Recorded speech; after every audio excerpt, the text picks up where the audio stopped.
I want to welcome Golf Pride to the Next on the Tee family. In golf, light grip pressure releases power. Golf Pride engineered a secret the pros know. A larger lower hand encourages lighter pressure. Plus 4 technology is designed with 4 additional layers, which reduces tension in the lower hand to generate more power. Play Plus 4 and experience the secret pros know. Now available on Tour Velvet, the winningest grip on tour. Grip confidence, grip golf pride.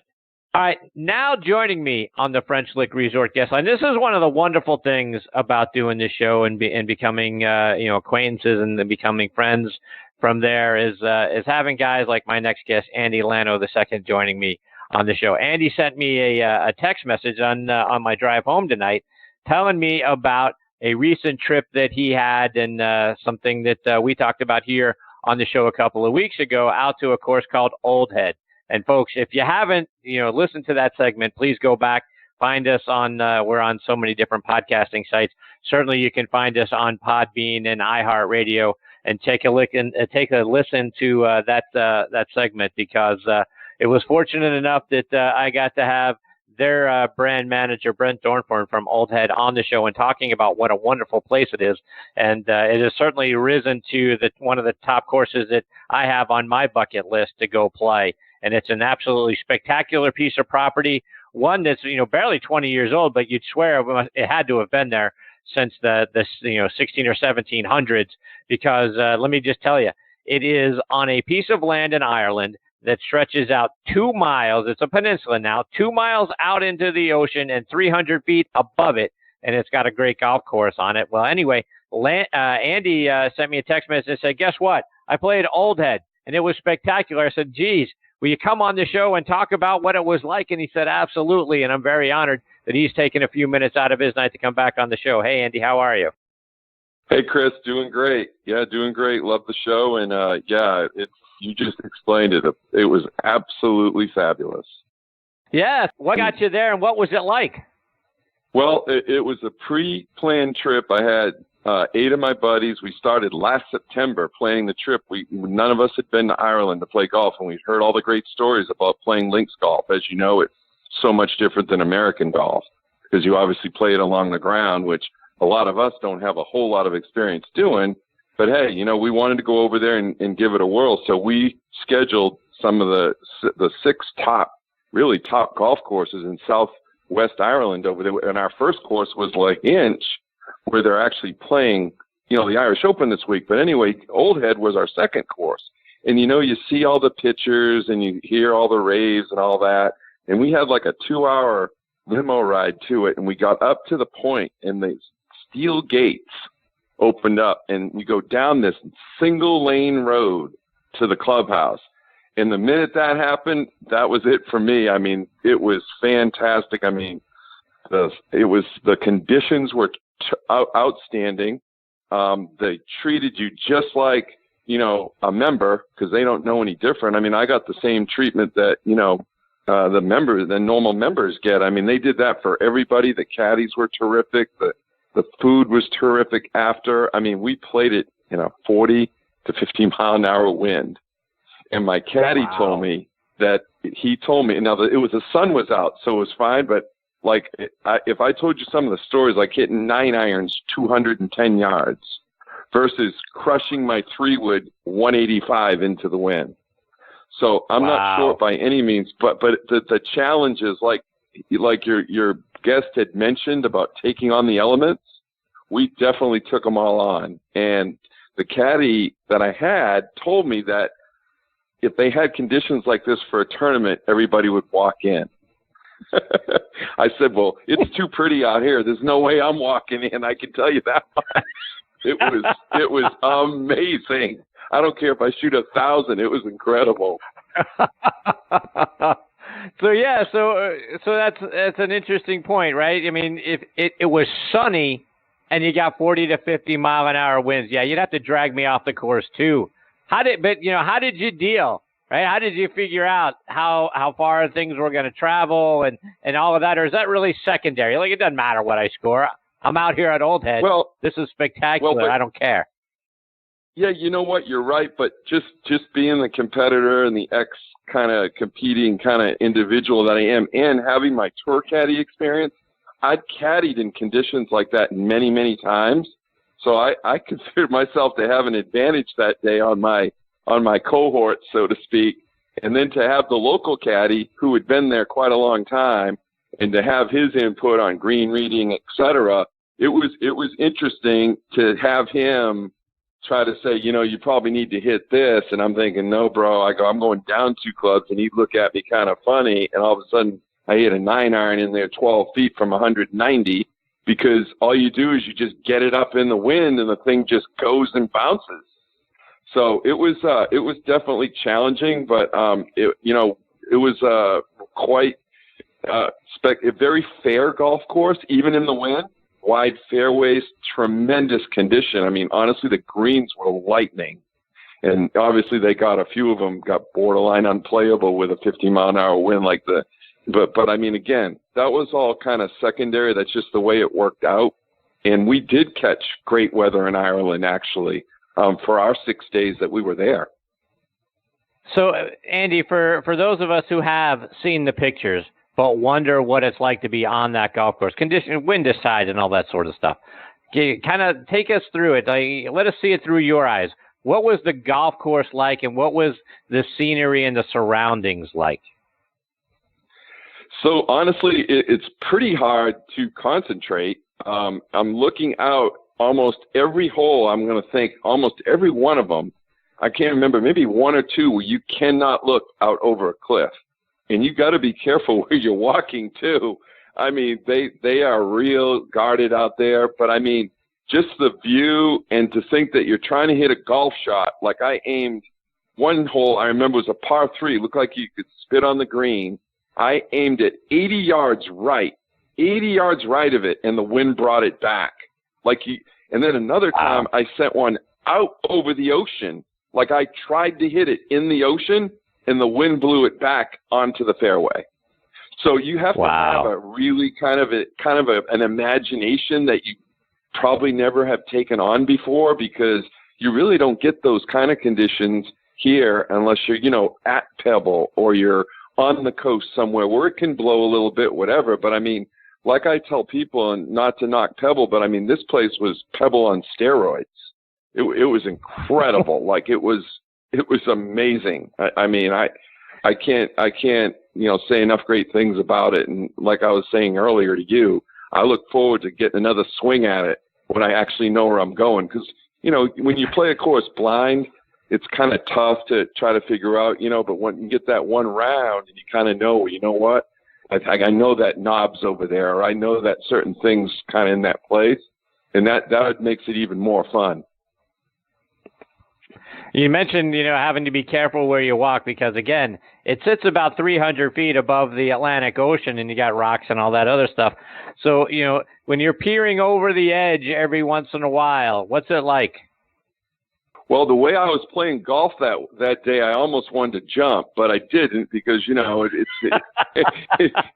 can't take yourself too serious or golf too serious. But I mean, it's honestly, you just are amazed that God could put a place like that on this earth. And I mean, it is in the creation of the individual that went out there, and he did, and was able to make it like, it's not like, it's a very playable kind of place. And it looks like it's been there 1,000 years, and it's only been there 20 years, which is a real compliment to it. I mean, the clubhouse is very new and very outstanding and beautiful, and the food that we had in there was terrific. But yeah, I mean, the whole thing is, it's, as you know, golf's a sport of concentration, but it's hard to concentrate out there when you're looking at waves crash, and I mean, the wind was whistling, and the water. I mean, it was just, I've never had an experience like that, and I've been all over the world and caddied in some spectacular places, but that one definitely reached the top of my list after, and I just feel fortunate enough that I was able to, go out there and spend 4.5 hours. One of the things you definitely need to go for sure. Put it on your bucket list. I promise you. High up. Absolutely. Yeah. Yeah. After Augusta National and the Old Course comes Old Head on my bucket list, Andy. I promise you, it's risen quickly to the top. One of the things that that Brent told when he came on the show was how they had some severe storms back in the day, and waves crashing all the way up onto the golf course. So you figure that's 300-ish feet. He said they came out one time and there was just littered the golf course was littered with golf balls that the ocean theoretically spit back out, and because of the waves. Can you imagine something like that happening? Is that something that seems like folklore, or having experienced the 50-mile-an-hour winds, can you say, you know what, that could happen? No, I believe them, and I can say that I donated, and one of those balls might have been mine. But I mean, I can say that it's definitely for sure feasible. And the interesting story that the caddy told me, he said that when the fog comes in there, because all of a sudden you could be playing and it's perfect, and all of a sudden fog comes in, they blow a horn and they tell everybody to stand still. They do not want you to move. They actually come out and get you.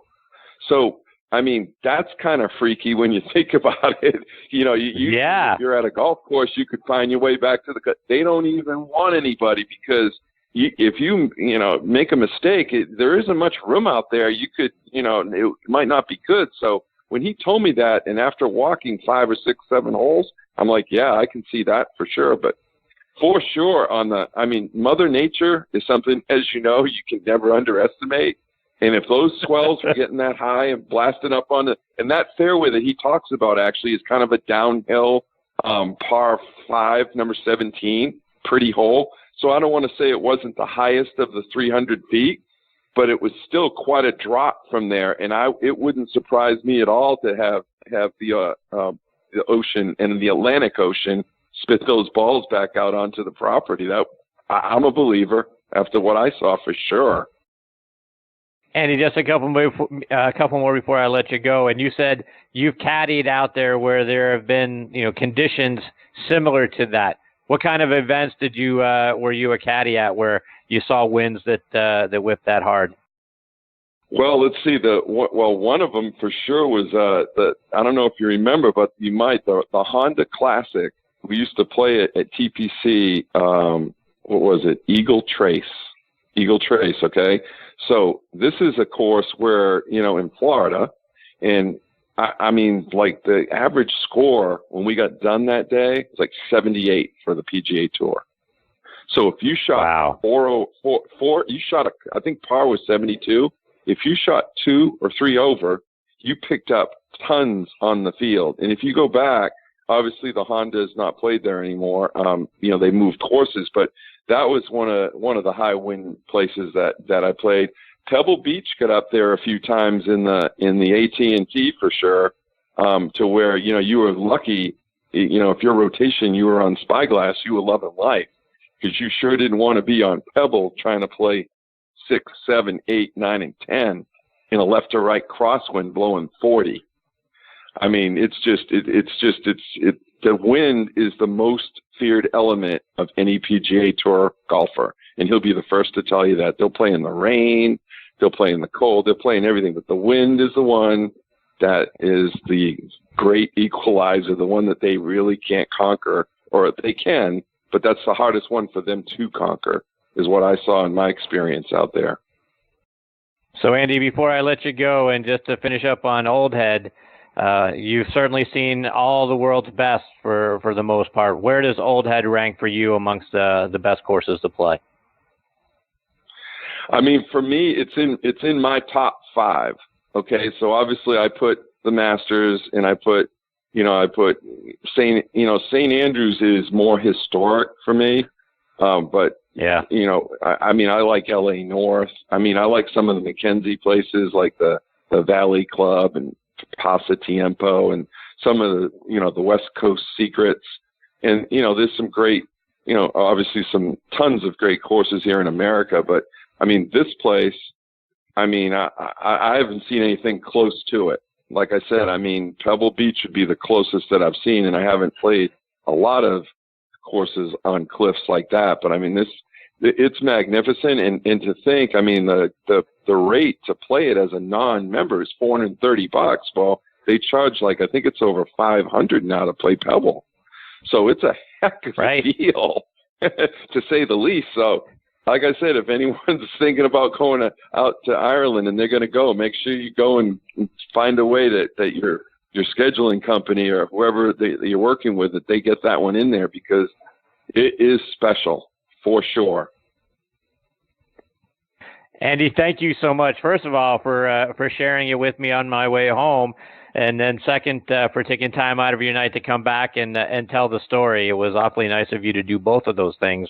I hope you'll come back and join me again soon and talk about all the great places that you get to play, and whether it's now or the ones that you have seen, because it's been great having you. It was a couple of weeks ago when you were part of the show, and certainly again tonight. Thank you so much for your time.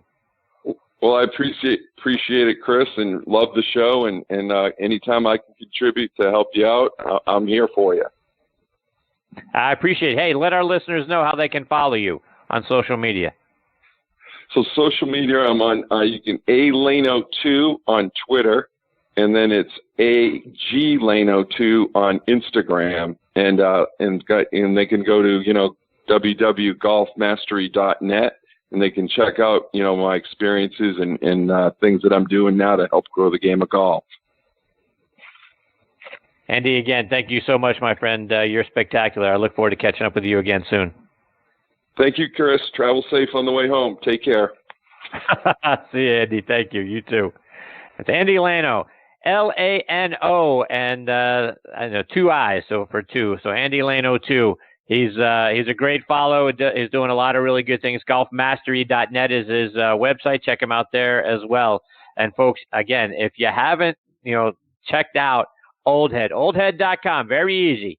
Go check out the pictures and then their website and take a look at how spectacular that piece of property is and how great that golf course is. And you'll understand why I and my good friend, not only Andy, but my boy Angelo Kane, as well, when he heard the segment of the show, went to check it out and said, we got to go. He's like, that is now at the top of my, my must play list, my bucket list course. And I couldn't agree with him more. We got to make sure that we make that happen, because it is it really is something, folks. And you'll see when you go check out their website. All right, folks, time for me to put a bow on this edition of Next on the Tee. Want to send out my sincere thanks to Tim Cusick, Mike Landry, Jack Deal, and Andy Lano for being a part of the show tonight. Please check out our website, nextonthetee.net, to keep up to date with our guest schedule so you can see who's going to be joining us. Please check us out on, like I say, lots of different podcasting sites. Very much want to send out our thanks to LaunchpadDM.com for asking us to be a part of their website. They've got a lot of great podcasts over there. They're featuring us right there on their homepage, and the more likes and the more listens and the more subscriptions that we get over on that site, we can give us the opportunity to get on Podcast One, and that is one of the biggest podcasting sites there is. So please check us out on LaunchpadDM.com. Click the subscribe button. We'd really appreciate that. You can also stream the show on Podbean, Spotify, iHeartRadio, Audio Boom, Player.fm. Pretty much any place that you consume podcasts, you'll be able to find the show. So check us out and make us a part of your whether it's your commute, your time at the gym, your time shopping, or just sitting at home. We really appreciate the fact that you're listening to Next on the Tee and you're making us a part of your golfing content. Thank you so much. Until next week, hit 'em straight, my friends.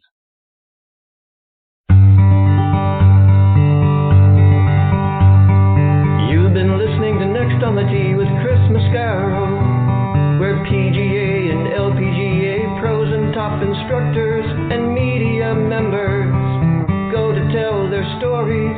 Join us the same time every Tuesday